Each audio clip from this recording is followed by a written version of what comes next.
So we will tackle the first part.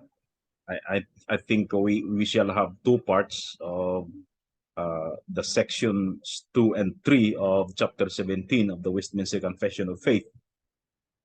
So we will tackle first the first part about against perfectionism, and in this lecture we will talk about John Wesley's perfectionism and how our confession would, of course, that during the time when John Wesley was ministering in America, there was already the Westminster Confession, of course, but uh, uh, the Westminster Confession actually was already answering with a question of perfectionism, because before John Wesley, there were already theologians who taught perfectionism in one way or another. So, although perfectionism was not widely accepted, and most church fathers believed that sin was an ongoing reality in the Christian life, the idea of Christian perfectionism, or the belief that believers can attain a state of moral perfection in this life, has a long and complex history in the Christian church. Some Armenian theologians, grappling with the tension between the assurance of salvation for the completely justified Christian and the reality of the penalty of sin, often feel compelled to adopt the doctrine of sinless perfectionism to strike a balance between these two seemingly opposing ideas. So when they think about a Christian being assured by God of their eternal life, of their eternal salvation, and at the same time they think of themselves as sinful, so in their minds it's contradictory. So they have to recourse to an idea that there must be perfection in this life, so that the assurance that God has assured his children should be should make sense. So so in the history of the church, there were some key figures and movements associated with Christian perfectionism. The early church, in the early church, in the early centuries of the church, there were some Christian writers who believed in the possibility of moral perfection in this life, including Origen and Gregory of Nyssa. And there were also the Desert Fathers in the 4th and 5th centuries. A group of Christian hermits and monks known as the Desert Fathers emerged in Egypt. They believed in the possibility of complete transformation and union with God through a life of asceticism and prayer. So the founder, the one who founded the monastic life was Saint Anthony. He believed in one way or another in Christian perfectionism. During medieval times in the Middle Ages, a number of Christian mystics, such as Bernard of Clairvaux and Catherine of Siena, taught that believers could experience a state of complete union with God in this life through contemplative prayer and spiritual discipline. And during the time of the Reformation, there were the Anabaptists. They were also called radical reformers. They taught that believers could experience a state of complete sanctification in this life. Then there were some heretics, and we name one that was excommunicated from the Reformed Church, and his name was Jean de Labadie. Labadie taught that believers could attain a state of perfection in this life through the power of the Holy Spirit, which he referred to as perfect love. He was dismissed from his position as a pastor in the Dutch Reformed Church in 1666 due to accusations of doctrinal deviation and disturbing the peace. Later, he founded the Labadist community. There was also a controversy and conflict in his life where he was accused of authoritarianism and even sexual misconduct. These accusations ultimately led to his expulsion from the Labadist community in 1670, after which he continued to travel and preach until his death in 1674. Then there was also the holiness movement in the 19th century. A revival movement known as the holiness movement emerged, which emphasized the possibility of complete sanctification in this life.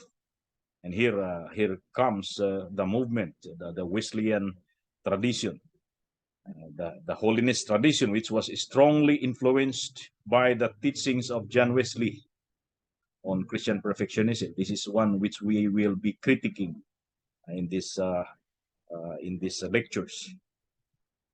Then Pentecostalism in the 20th century. The Pentecostal movement emerged, which emphasized the experience of the baptism of the Holy Spirit and the gifts of the Spirit. Some Pentecostal theologians, such as A.B. Simpson and John J. Lake, taught that believers could experience a state of complete sanctification through the power of the Holy Spirit. So in one way or another, more or less, these movements, these people believe in that idea of perfectionism, that there must be a state or a level in which Christians are perfect already in this life. Now, of course, there are outcomes coming from perfectionism. This is a logical outcome. And of course, I mean, perfectionism is the logical outcome. It's because perfectionism is the outcome of Arminianism. All this controversy that we face concerning perfectionism boils down to the real issue about anthropology, the doctrine of man, and hamartology, the doctrine of sin. Arminianism emphasizes human free will and argues that God's election is based on God's foreknowledge of who will believe in Christ. So Arminians reject the doctrine of unconditional election and affirm that believers can lose their salvation if they turn away from God and stop believing.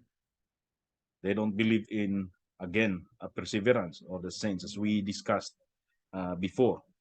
While Arminians affirm that salvation is, in some sense, dependent on God's grace, they believe that this grace is resistible and that individuals can choose to accept or reject it. But one of the key weaknesses of Arminianism is its underestimation of the effects of original sin on human nature. By emphasizing human free will and downplaying the gravity of sin, Arminians fail to recognize the pervasive influence of sin upon human nature.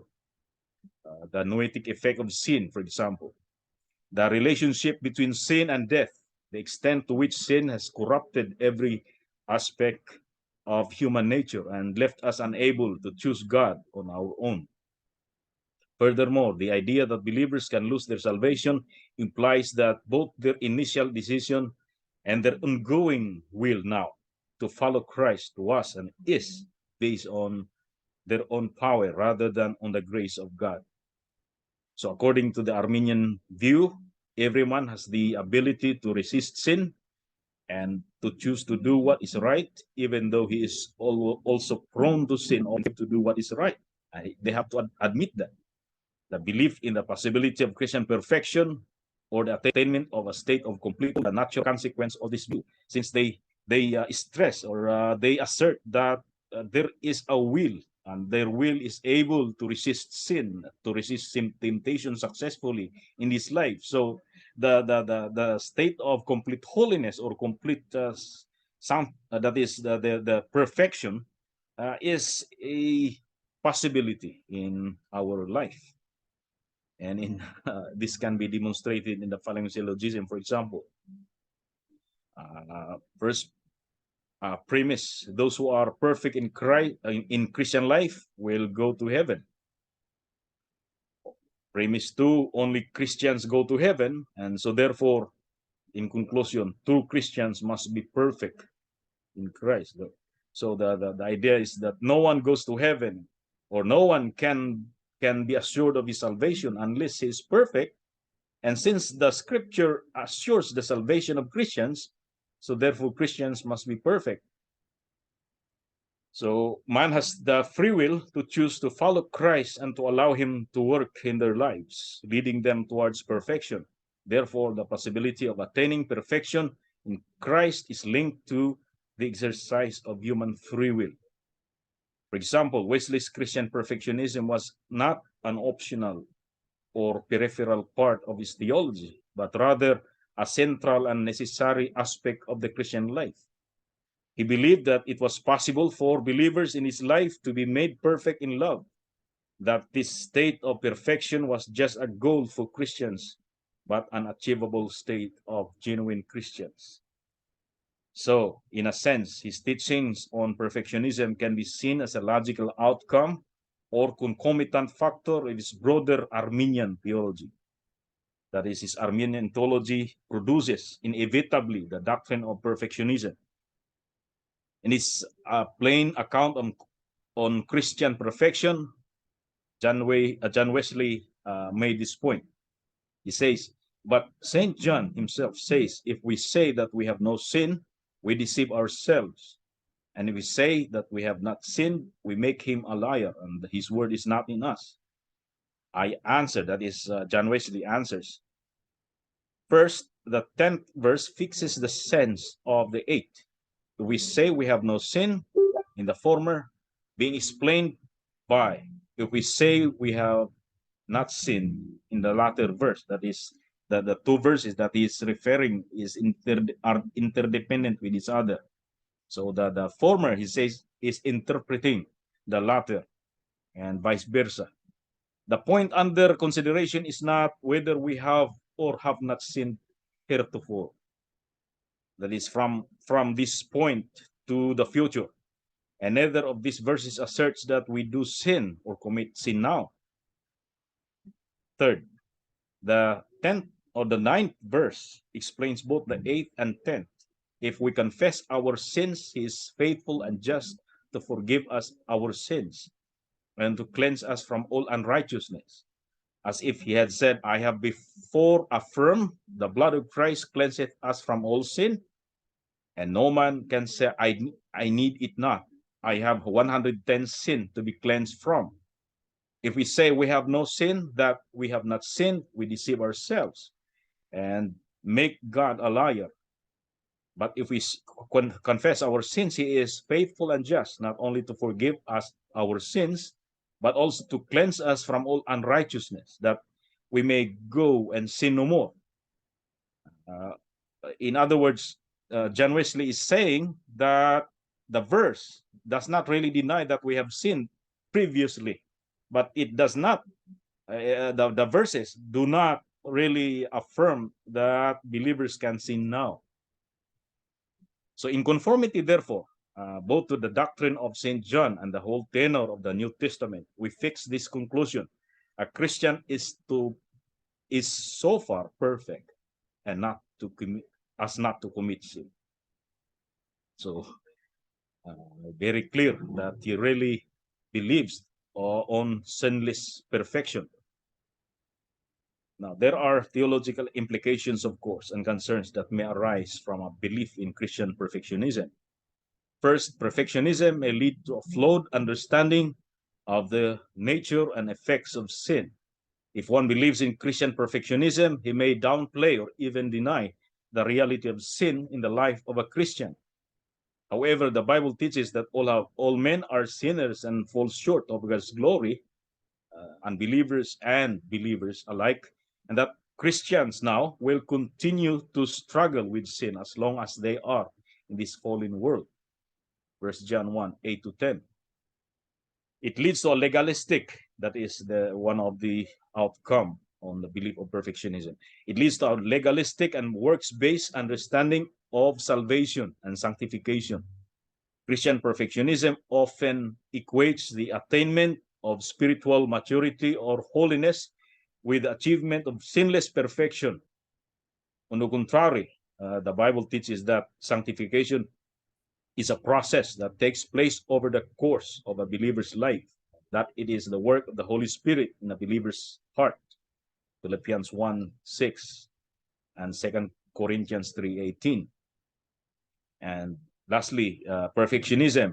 It may lead to a total repudiation of the present intercession and mediatorial work of Christ between his people who are struggling for sins, and their continual prayer for forgiveness of sins on a daily basis. So what's the use of asking God forgiveness if we are sinless? Matthew 6:12, 1 John 1:9, Colossians 3:13, and James 5:16. Now, let's review. There is a chapter dedicated on the free will in chapter 9 of Westminster Confession of Faith, in which the four stages or four states of man are discussed. For example, in section 2, man, it says, in a state of innocency. I underlined the state.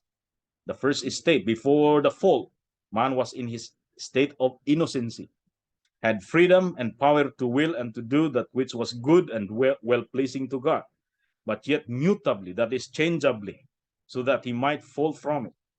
Man was able to sin, able not to sin. That's it's called posse picari, posse non picari.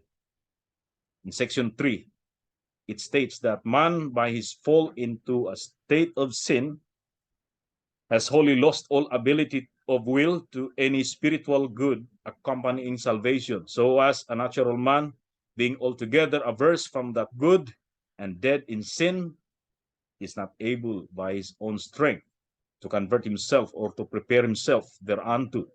Man is not able not to sin. In the state of sin, in the unconverted state, man is not able not to sin. That is, he will sin. Sin is necessity in his life. Non posse, non pecari. And that is the second state of man. But there is a third state for the elect, especially when God converts a sinner and translates him into a state of grace. If he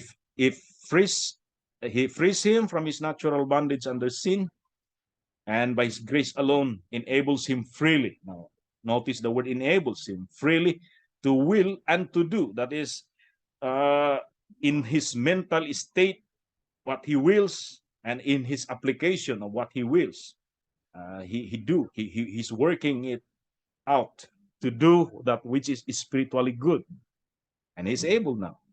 Yet so, as that by reason of his remaining corruption, he does not perfectly or only will that which is good, but does also will that which is evil. So man is able to sin, able not to sin. That is posse pecari, posse non pecari. The state, or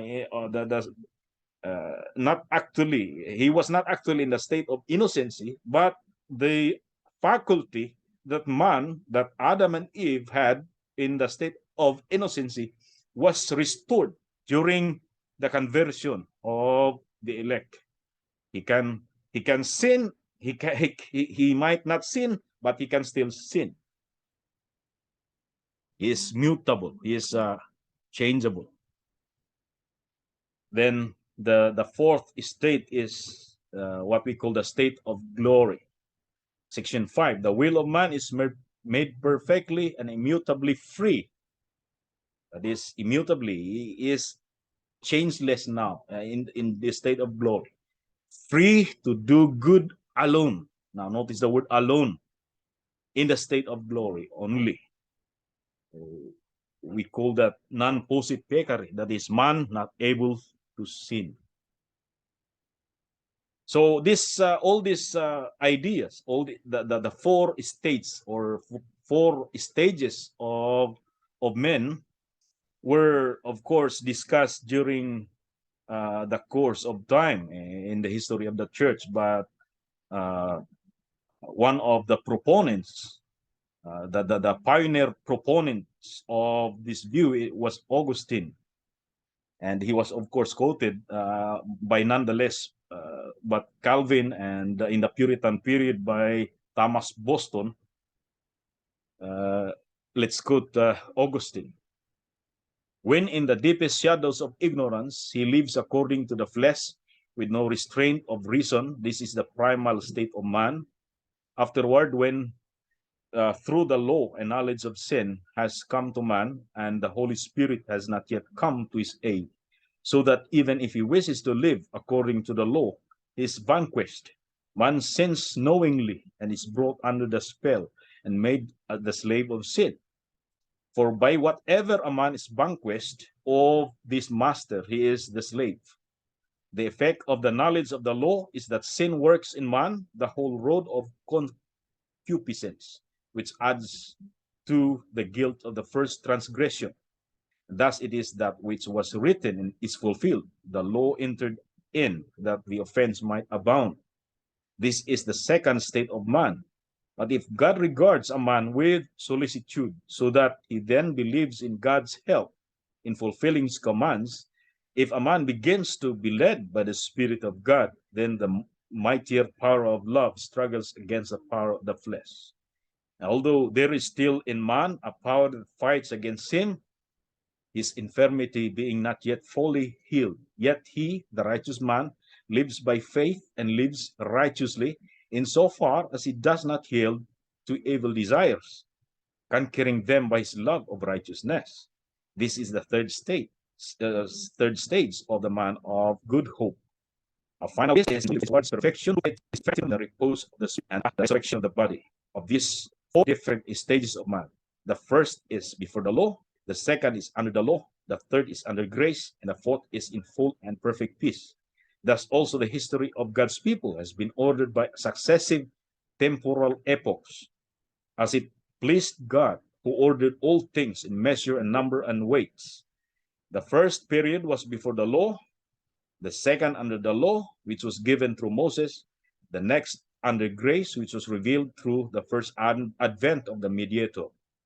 This grace was not previously absent from those to whom it was to be imparted, although in conformity to the temporal dispensations, it was veiled and hidden, for none of the righteous men of antiquity could find salvation apart from the faith of Christ.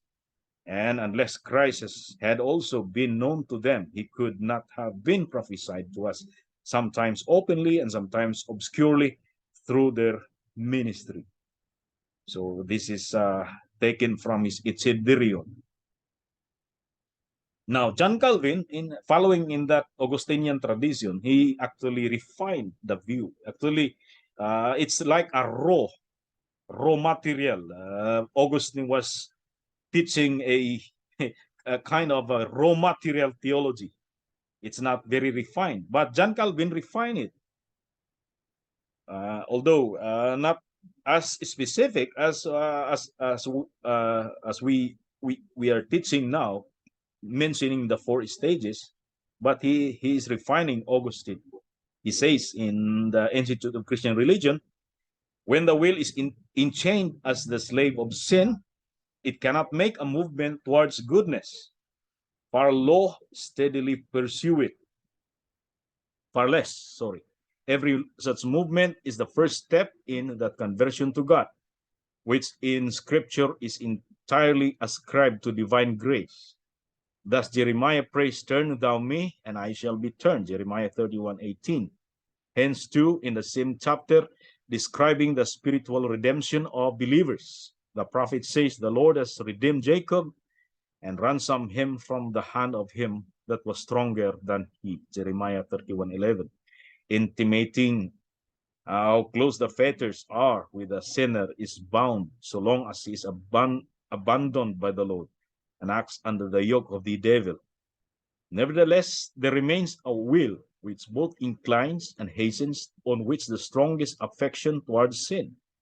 Man, when placed under this bondage, being deprived not of will, but of soundness of will. Again, notice, being deprived not of will, but of soundness of will. Bernard says not improperly that all of us have a will. But to will well is proficiency. To will ill is defect.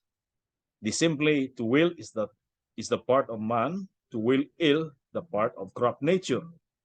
To will well, the part of grace.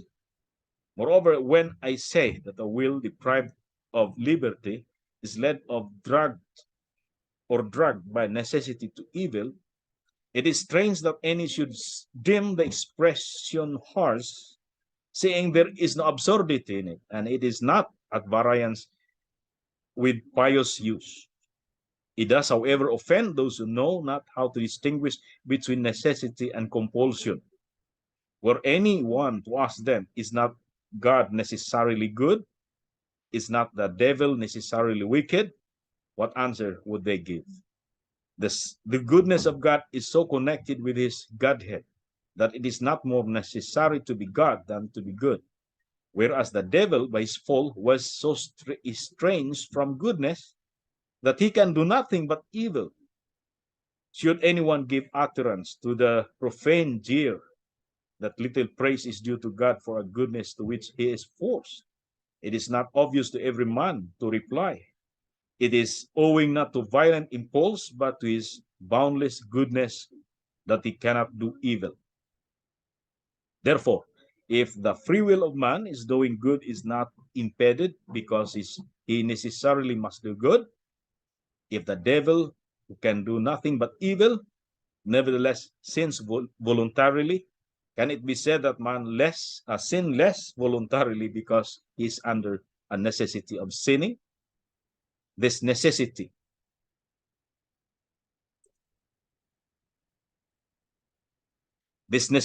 is uniformly proclaimed by Augustine, who even when pressed by the invidious cavil of Celestius, hesitated not to assert in the following terms: man through liberty became a sinner, but corruption ensuing as the penalty has converted liberty into necessity.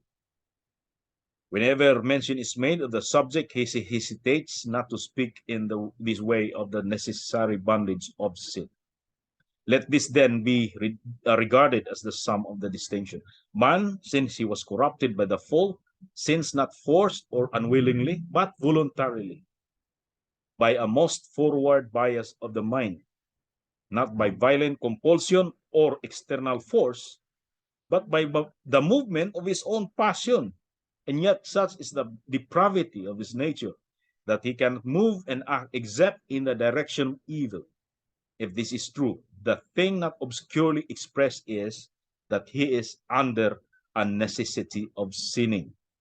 Bernard, assenting to Augustine, thus writes, among animals, man alone is free, and yet sin intervening, he suffers a kind of violence, but a violence proceeding from his will, not from nature, so that it does not even deprive him of innate liberty. For that which is voluntary is also free.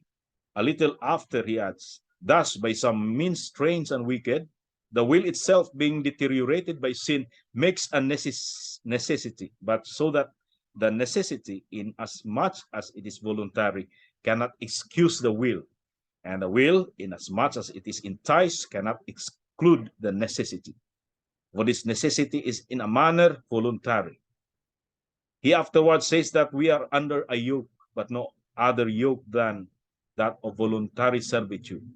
Therefore, in respect of servitude, we are miserable, and in respect of will, inexcusable, because the will, when it is free, or it was free, was made the slave of sin.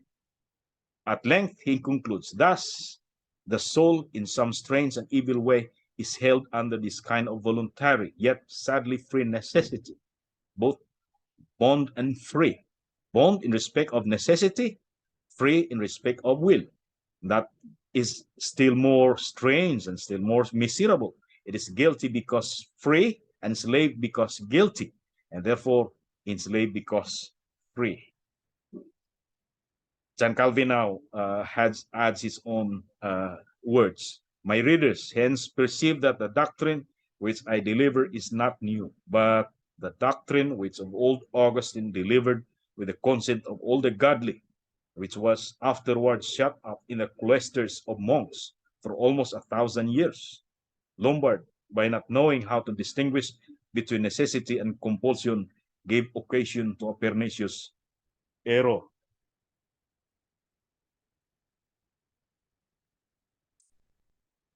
So it's the failure to uh, distinguish necessity and compulsion that uh, that made Armenians fail to assess the doctrine of uh, God's decree, for example, and man's responsibility. Now let's distinguish between necessity and compulsion by uh, by our assessment of what Augustine said and what Calvin said. When Augustine and Calvin spoke of the necessity of human actions or events, they were referring to the fact that certain things must happen in order to fulfill God's plan. But they did not believe that God forces people to do those things against their will. They believe that people have free will and make their own choices, but that those choices are ultimately part of God's plan for the world. Due to their failure, that is the failure of the Armenians, to distinguish between necessity and compulsion, these Armenians often accuse Calvinists or accuse us of portraying God as complicit in the damnation of some individuals, arguing that the Calvinist teaching of God's sovereign decree seems to suggest that he forces them to sin and denies them the opportunity to come to Christ. But that accusation is, of course, found unfounded and mainly a failure to understand the distinction of necessity and compulsion, as we discussed. Now, what is meant by necessity? It refers to the idea that men are unable to choose otherwise given their fallen nature. In other words, they have a natural inclination to sin and cannot choose to obey God on their own. This is what Calvinists refer to as the bondage of the will. Remembering Luther's book, that's the title. Compulsion means the idea that someone is forced to do something against his will. We do not teach that God compels individuals to sin or to do anything else against their will. Rather, we believe that God's sovereignty and human responsibility are both true and compatible. Therefore, when Armenians accuse us of teaching that God compels individuals against the will, we respond by saying that men are unable to choose otherwise given their fallen nature. It is not that God is forcing them to sin, but rather that they are naturally inclined to do so because of their sinful nature. So the question is, how do we argue that it's not God who compels sinner to sin and without denying God's decree on sinners' action? We answer by saying that God's decree does not negate human responsibility and free will. We believe that while God's decree determines all things that come to pass, including the actions of human beings, it does not compel them to sin or act against their will. We maintain that God's sovereignty and human responsibility are compatible and that God can decree and foreordains, or God had decreed and foreordained all things while at the same time has willed to holding human beings responsible for their actions. God's sovereignty and human responsibility may be held in tension, but should not be pitted against each other. We argue that God's decree should not be used as an excuse for sin or as a way to absolve men the responsibility. Instead, in God's sovereign will, he has chosen to take into account both his sovereignty and our human responsibility as complementary aspects of his plan for the world. Further, sinners have a strong inclination or desire towards sinning. They cannot help but sin. This could be seen as a condition of necessity in the sense that it is a natural and inevitable outcome of our sinful nature. So the failure to distinguish these two would lead Armenians, for example, on the doctrine of uh, uh, the ability of the human will to resist sin, for example, to successfully live a sinless life. Because if then they cannot reconcile that with God's decree, that in their mind, since God was good, was holy, He could not have decreed that man will sin. Now, since we are studying this particular topic on the free will, or on the 4 stages, we will make some comparison and contrast between the 3 forms of unity and the Westminster Confession of Faith. Whether these 4 stages also were taught in the 3 forms. Of course, it's taught in the state of innocency, as we have quoted in chapter 9, section 2. There's the free will. Free will refers to Adam and Eve's state before the fall, where they were in perfect fellowship with God and without sin. However, this state was lost when Adam and Eve disobeyed God and ate from the tree of the knowledge of good and evil, resulting in the fall and the introduction of sin and death into the world. And of course, we will see the word on free will. There is the words state of sin and death. Going back to the previous paragraph, the previous section, it's called the state of innocency. Now the state of sin and death. It's again, the Puritans believe that as a result of Adam's original sin, all men are born into a state of sin and death, inherited from our first parents. This state is marked by an innate inclination towards sin, a lack of ability to do anything truly good or pleasing to God, and a spiritual deadness that prevents us from responding to God on our own. The state of sin and death is so pervasive and all-encompassing that it affects every aspect of our being, including our will, emotions, thoughts, and desires. No part of our nature is untainted by sin, and we are completely unable to save ourselves from this state through our own efforts. Now, there is also it's found in the Canons of Dort, Article 18, the first head of divine predestination and the rejection of errors.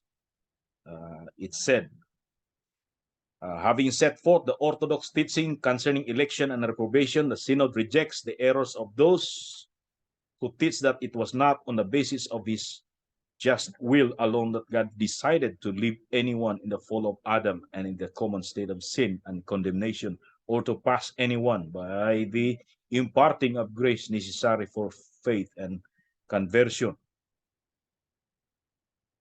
And the state of grace is mentioned on chapter 9, section 4, as we said. But in the Canons of Dort, Article 18, there is the state of reconciliation. They call that the state of reconciliation. Sorry. Article 18, first head of divine predestination, rejection of errors. Number 5. Having set forth the orthodox teaching concerning election and reprobation, the Synod rejects the errors of those who teach that all people have received into the state of reconciliation. Again, notice the state of reconciliation and into the grace of the covenant, so that no one on account of original sin is liable to condemnation or is to be condemned, but that all are free from the guilt of this sin. But this opinion conflicts with Scripture, which asserts that we are by nature children of wrath. And in the 5th article, there is again that phrase, state of justification. For God, Article 6, Canons of Dort, for God, who is rich in mercy, according to his unchangeable purpose of election, does not take his Holy Spirit from his own completely, even when they fall grievously. Neither does he let them fall down so far that they forfeit the grace of adoption and the state of justification. or commit the sin which leads to death, the sin against the Holy Spirit, that is, and plunge themselves entirely forsaken by him into eternal ruin. In our confession, Westminster Confession of Faith, chapter 9, section 5, again, there is the state of salvation, that phrase referring to the state of grace, to the stage in which we are converted. And again, there's the phrase state of glory in chapter 9, section 5 of the Westminster Confession of Faith. So there are 4 stages, and failure to understand each of the stages would make you would make one decide that there is only one stage in the life of a person, of a sinful person, one stage now, and another stage then. Now is the state of the Christian, in which he can be in a sinless state. Then the state of glory. So, but before that, according to Arminianism, man can still exercise his will before his conversion. He is still free.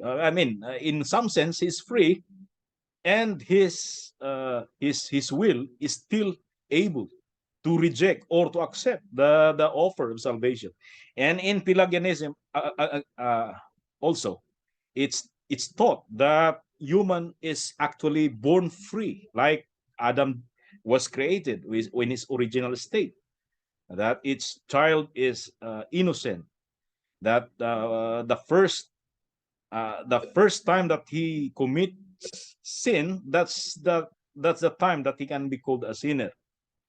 So in Pelagian theology, there is an idea that man can still, even in his unconverted state, can be saved, even if he is not converted to Christ, because he, by his own good works, can actually do salvation, can undo his sin, for example. So with those ideas, again, there shall be second lecture that we will now answer the perfectionism taught by John Wesley. But in this time, we will lay out the foundation that so that we are able to refute the doctrine of Christian perfectionism. But in section 3 of chapter 17, it reads, "This perseverance of the saints depends not upon their own free will, but upon the immutability of the decree of election, flowing from the free and unchangeable love of God the Father, upon the efficacy of the merit and intercession of Jesus Christ, the abiding of the Spirit and of the seed of God within them, and the nature of the covenant of grace, from all which arises also the certainty and infallibility thereof." So that's the answer. That's how we answer against Christian perfectionism. But of course, in the next lecture, we will be giving exegesis to verses, and maybe perhaps we may look into how Arminians would interpret those passages. It's available in the work of, for example, Jacobus Arminius. He is making exegesis in his own against those verses that gives us assurance of our salvation. Sorry, I have a cough. It's already 3 days. So we will tackle this next section, but we'll tackle this verse by verse in the next lecture. So far, this is our we will end here. Sorry.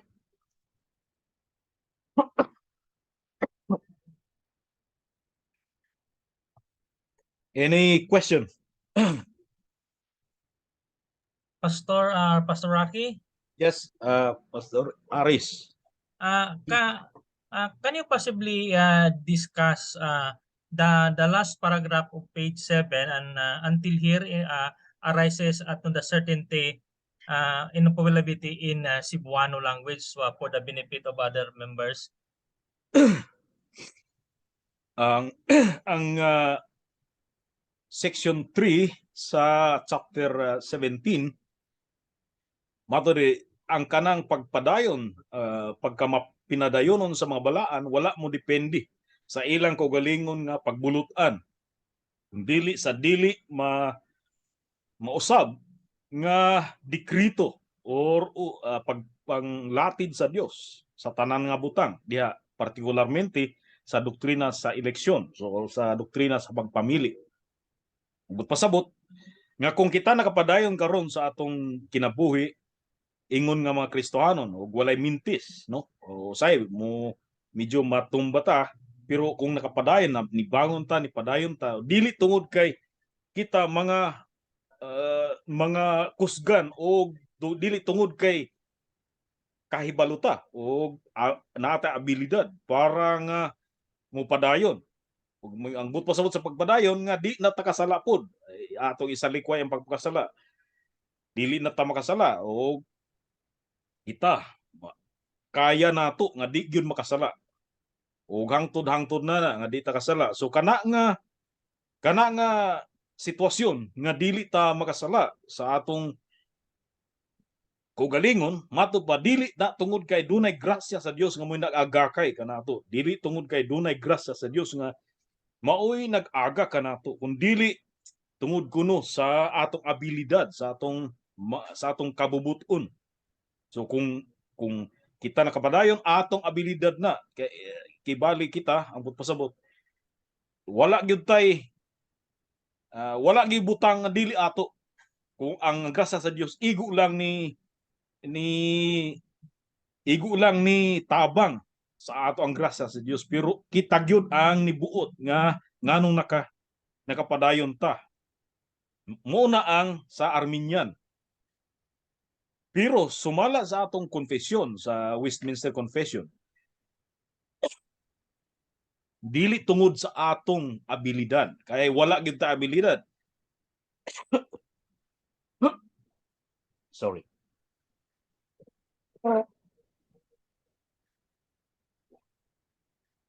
ang but pasabot sa atong confession nga naata sa ikaupat nga stage, ikaupat nga level sa kinabuhing Kristohanon nga sa atong level ingon nga mga Kristohanon duna ta abilidad nga dili nato i-entertain o dili nato di ta magpakasala duna ta abilidad na gihatagan na tag abilidad karon kay tungod kay na born again na ta duna natay bag-ong kinabuhi na regenerate na ta bag-ong kasing-kasing pero again matud pa dinhi changeable ta so dili gyapon ta makahimo sa pagbalibad sa sala kay dunay panahon gyud nga matagak o mahulog ta sa pagpakasala busa ang pagpadayon kung diri isandig ka nato diri idepende sa ato dili ini nato kaya so dinhi kung kita naga-persevere o nagapadayon sa atong pagpangalagad karon or sa atong pagtuo sa atong Ginoong Kristo tungod kana sa dili mausab nga dikrito sa Dios sa iyang pagpamili kanato di gina mausab dili kay sa una gipili ka human ana na discourage ang Dios pagtan-aw sa imo murag na usab ang Ginoo dili kung pinili ka sa una tuloy-tuloy na siya nga dili ka gyud niya isalikway pinili ka gyud hangtod sa hangtod so kanang dili nimo pagsibog gikan sa pagpangalagad o gikan sa pagtuo sa kang Ginoong Kristo kana tungod kay gibutan kana sa Dios o ang iyang grasya mo ay nag-agakay kanimo dili mausab ang gugma sa amahan ug kana ato nga isulti sa sunod nga sa sunod nga sa lecture nga sunod ato pag yung verse by verse nga exegete kining atong mga bersikulo dinhi So dili kay kana lang sa tungod sa iyang pagpamili sa eternidad, kundi dunay efficacy, ni epekto ang gihimo ni Kristo sa cross, ug ang iyang pagpatunga tali kanato og sa Amahan, ug ang balang Espiritu Santo nagpabilin sa atong kasing-kasing, ug ang Dios, ang iyang presensya naa sa atong kaugalingon. Unya naa pagyoy ni bugkos ni ana nga iyang kasabutan dito sa eternidad, kasabutan sa grasya sa eternidad, ug dili na mausab. So gikan ni ana kana tanan nga mabutang mao nay hinungdan nga anong nagpadayon ta sa pagkakaron. Dili tungod sa atong kaugalingon. Ayo, Pastor Aris, I have answered your request. Thank you so much, Pastor Rocky. It's very clear to us now.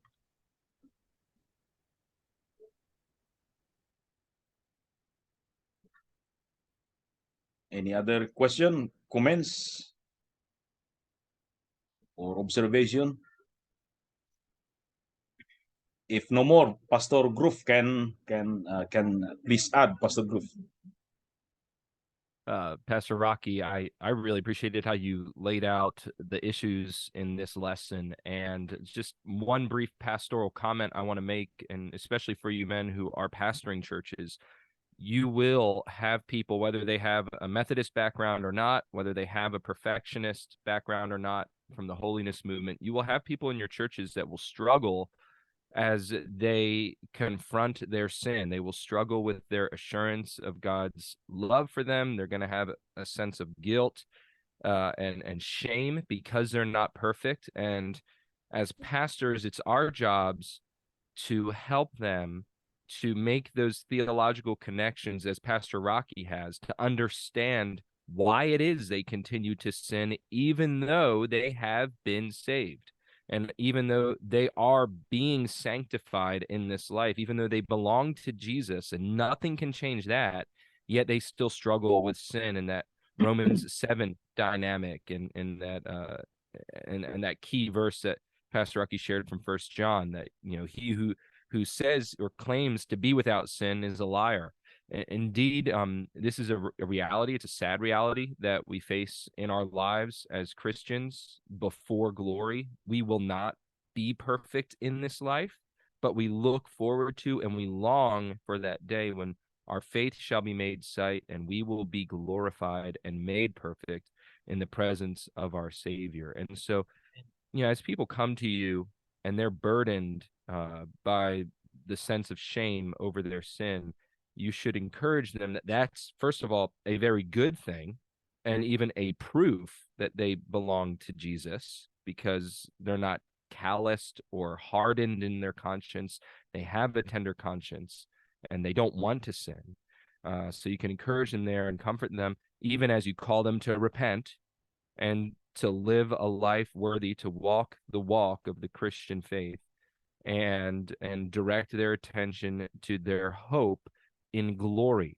It's a hope not of this world, but a hope of the future, as it were, when we will be glorified. And so this doctrine of perfectionism is really a great danger to our people, and you must be equipped to be able to correct this misunderstanding, this over-realized eschatology, this defective view of the doctrine of man and sin, and both to encourage people, but also to give them hope that that in this life they will continue to grow until they are finally perfected in glory. So I hope that you see the deep pastoral significance of this lesson, and indeed of every lesson, but especially as Pastor Rocky laid it out.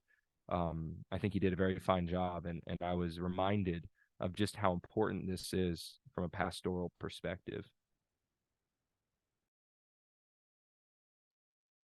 Thank you very much, Pastor Groove. It's an honor to be able to listen from you, and we are praying that soon we will have you as one of our instructors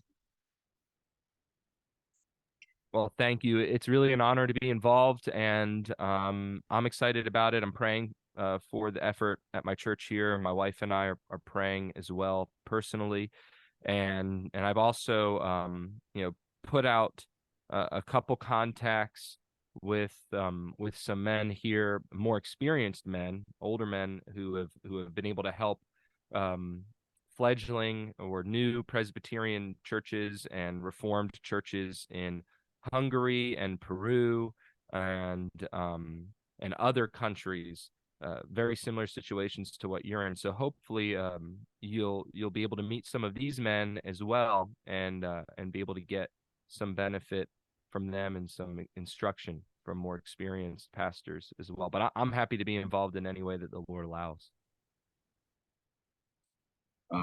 We are excited also to know some of those beloved pastors in the Lord.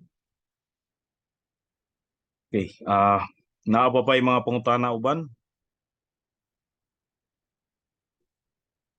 Kung wala na, muadto ta sa atong pag-ampo. We'll now close our class with a word of prayer.